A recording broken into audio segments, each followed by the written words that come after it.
nigga kill over a bitch, but let a rat keep his wife. Which is going to start with, Your Honor, involved YSL. I'm sorry, what'd you say? The what? Oh, I'm so sorry. I just didn't understand what you said. Understood. The victim in the January 31st stabbing, his name was Harold Bussey, and that's what I refer to it as. So that stabbing involved several YSL gang members stabbing an inmate at the Fulton County Jail who was alleged to have messed with Rodelius Ryan's commissary. It involved, among others, Demise McMullen, Javon Fleetwood, Christian Eppinger, Damone Blaylock, and Rodelius Ryan. They all, in concert, held down this person and stabbed him repeatedly, all to protect and to vindicate something he had done to one of their fellow YSL gang members. It's the way that I see it. So that it seems just, it's what we've alleged in the indictment that YSL members do. They work to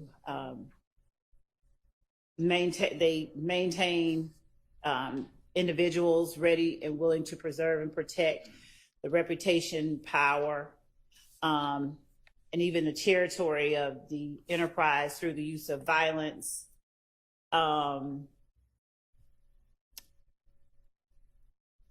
Okay, I understand. With respect to the law, we would cite Johnson versus the State, a Georgia Supreme Court case decided September 21st, 2021, cite 312 Georgia 481. And we cited this last week. The Penn site is 491 to 492.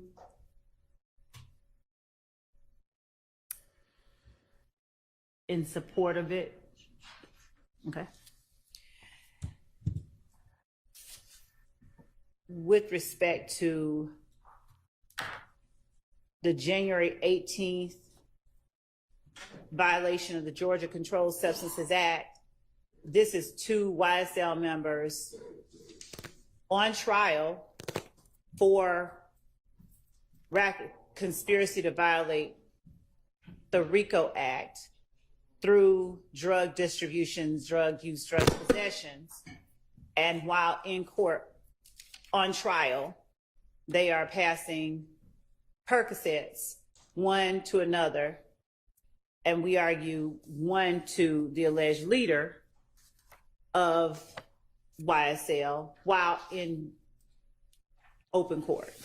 One of the assertions that we make regarding the conspiracy, we have contraband in the jail. We have stabbing in the jail of YFN Lucci. We have communications in the jail. These types of actions on the part of the defendants are the type of actions that we have alleged in the indictment, and it shows that the enterprise flows from the streets to the jail to the courtroom, and that the conspiracy is ongoing.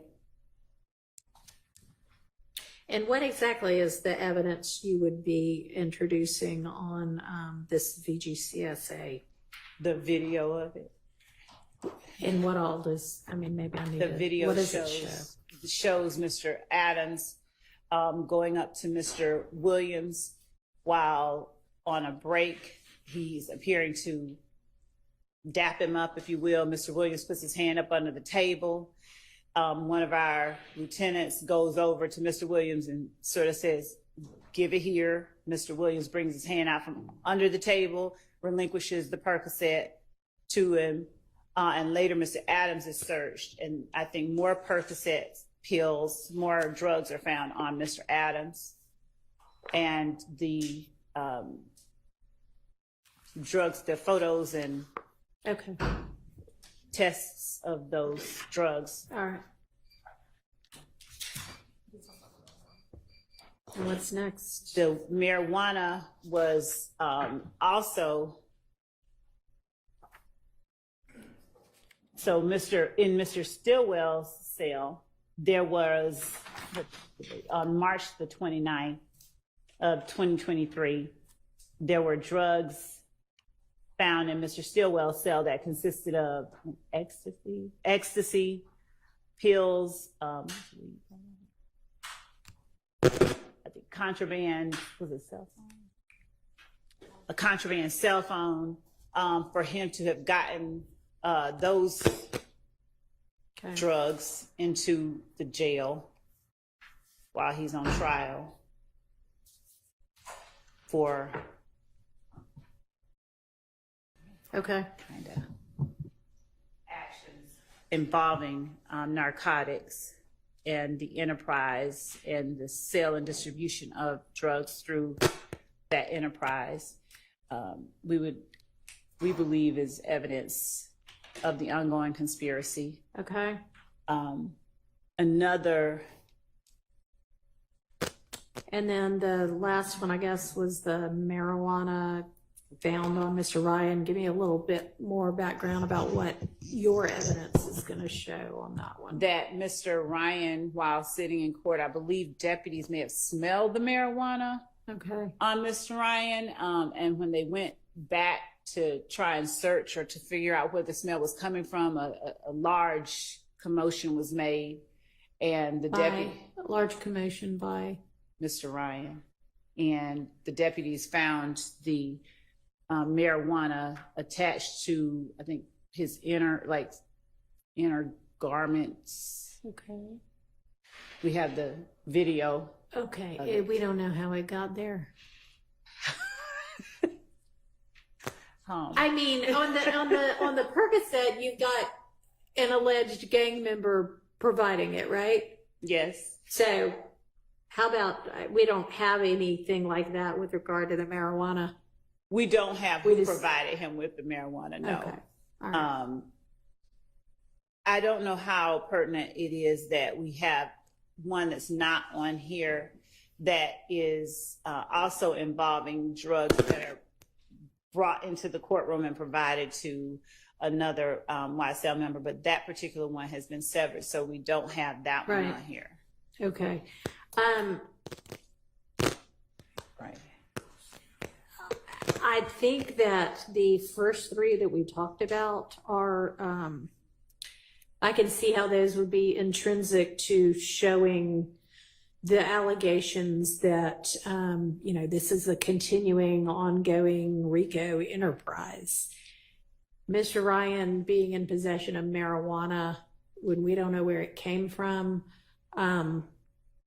that one, I just don't see that falling within. I mean, it shows, what it shows, that he's in possession of an illegal substance, but it doesn't, I don't think it's intrinsic. So I'm going to rule that one out. Yes, Your Honor. The other three, Your Honor, yes. Go ahead. I appreciate the directed verdict that you just gave for one of Mr. Ryan's. Oh, is intrinsics. that one of his? That's not something. No. I'm saying you're That's keeping not it out anything without from- hearing, but from us. But regarding Mr. Stillwell's, Mm-hmm. okay, we have an indictment with 100. I believe it's 191. Could be off. 191 over X. Yep. Okay. We also now have a list. At first we thought maybe they had abandoned these 53 and they were narrowing it down to 4, but no. It's 53 plus 4, Yeah. 57 plus 191. That's 248, I believe. 248 uncharged events, or not substantively charged events, in that are coming into this trial. Regarding, the state keeps saying, and this shows the enterprise. Okay, there were apparently, I've seen photos, I wasn't there. There were pills that were recovered from Mr. Stillwell's cell, where he has a cellmate. Okay. Okay. there is absolutely nothing about those pills that suggest they were provided by anyone associated with YSL. There's absolutely nothing that suggests that those pills were going to anyone associated with YSL. There's absolutely nothing to suggest that any proceeds from those pills were being provided to anyone in YSL. There was a phone. I have not received any information from that phone that suggests any link at all to YSL. Okay. I am not saying my client's a drug dealer, but what I am saying is people that are in possession of drugs, whether it be my client or his cellmate or someone else, are able to sell drugs without being part of a huge enterprise. Mm-hmm. And without any evidence that somehow this is linked to YSL, this isn't intrinsic. The test for intrinsic is an uncharged offense arising out of the same transaction as the charged offenses. I don't believe that's the case. Evidence necessary to complete a story of the crime. That is definitely not the case in this scenario, and it's inextricably intertwined with the evidence for the charged offense. I don't believe that's the case either. So I don't know why this is. I understand. Thank you. And just so you know, Your Honor, he is charged on a separate indictment. I believe it's indicted. If not, it's in a CP case still, but he is charged separately, and that case is pending in Fulton County Superior Court. Okay, appreciate it. Thank you for bringing my attention to that. Your Honor? Yeah. If I may a bit further. The one case on which? Really regarding all three of them. Okay. I'll start specifically with the stabbing as the state did. Can I rule on this other one first? Give me just a second. Which other one? The one that Mr. Sharp was just talking about. Okay. So the Stillwell had a cellmate. Is there any evidence as to where the drugs came from, or that it was his, or that the cell phone was his, or connected in any way to YSL? Well, two things. So we believe that. I think we have do it body cam research. We believe that the testimony from the deputies within the jail would establish his ownership of it, but more importantly, what we have, I briefly touched on it, was the other YSL member whose intrinsic act that we've not put in here. The pills, if we call them purple hearts, blue stars, and yellow diamonds, they were trafficking amounts in Mr. Stillwell's possession, and they were trafficking amounts in the other YSL members' possession. That is not on here and that has been severed. They are the same type of pills, and they are a large trafficking amount. Okay, but and we know that at least that other one, other YSL member, smuggled the drugs into the jail, or at least into that area, through the courtroom. As it was described, it was enough in one, it was a pharmaceutical. Okay, so any evidence that what was in Mr. Stillwell's cell came from that? Other than it was that they were just alike. If you looked at photographs of it's not like you had all white pills. Like you had the same array, blue, variety, purple, and to use just some colors. Like there were literally at least three different colors and three different shapes of pills. And they were the same, three different colors and three different shapes. And you can establish that those were YSL related? Yes, because How? When you say those, you're talking about the one? So if I'm to accept that y'all have enough that you can make the assertion that the pills that came through some court proceeding to this other person who's not a part of this trial, right, are the same that are in Mr. Stillwell's cell, then what's the YSL connection? Not the there? same pills and same Type, the Yes. same, you know, shipment or whatever, the same. that person was in this trial. That person was in this trial during that time. Okay, but them being in the trial and co-defendants doesn't establish what the assertions are. No, it's the not similarities, the exactness of the, like, No, I'm not asking at this point, like, assuming for the sake of argument that, yeah, these pills all came from the same place. And he, in fact, then what's the YSL tie-in? All right, I am, with regard to the contraband in Mr. Stillwell's cell, I'm going to rule that out as well. And I mean, you may have another indictment against him at some point in time, and it would all be appropriate to come in there, but not for this case. So that, now, Ms. Abbasi, what do you want to say with regard to the other two? Yes, Your Honor. Your Honor, actually, the state cited, when they discussed the stabbing, the same case I cited, Brown, which had, as Mr. Shard said, those three circumstances. Uncharged offense which arose from the same transaction or series of transactions as the charged offense. That's actually the topic of discussion in Brown. And in Brown, it was a robbery which happened 1 hour before the charged crime.